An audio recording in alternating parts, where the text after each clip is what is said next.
was already at the airport when her boss's phone started vibrating. Not ringing, vibrating.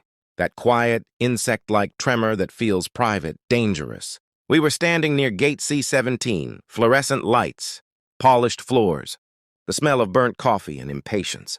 She stood a few steps away from me, laughing too loudly at something he whispered into her ear. Her hand rested on his arm like it had always belonged there. I watched his face change as he read the message.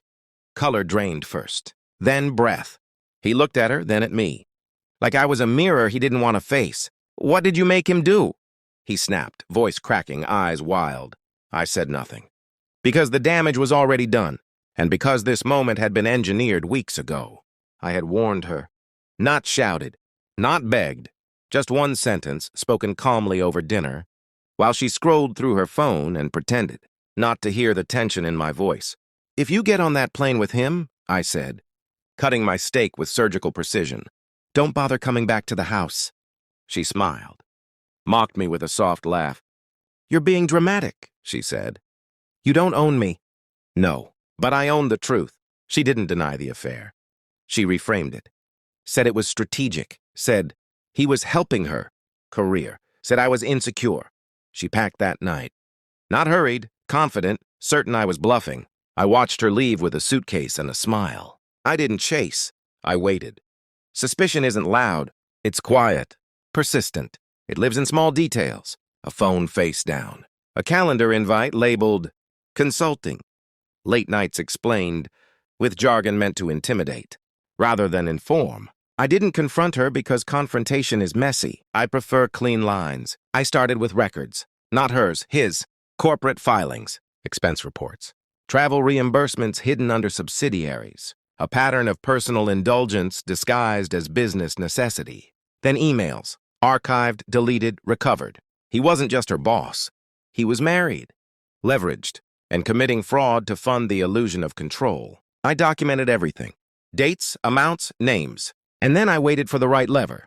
Airports are full of them. The tickets were canceled 12 minutes before boarding. Not by the airline, by compliance.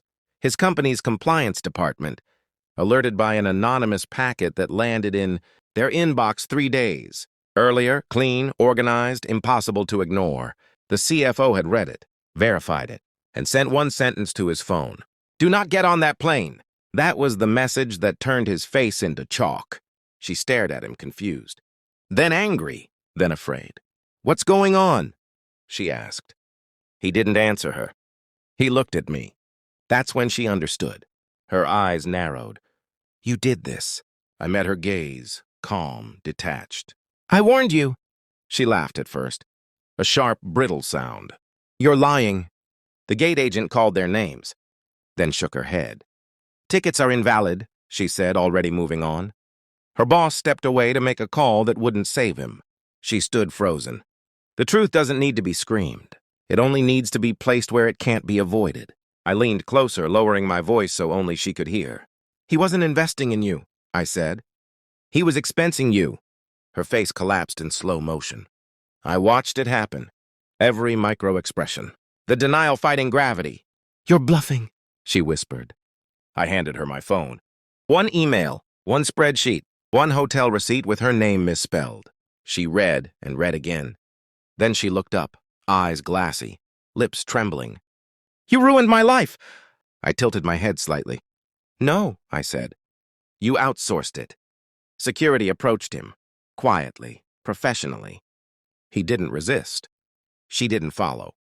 She stood there clutching her canceled future, watching him disappear past a door that doesn't open from the inside. For the first time, she looked small. She reached for me.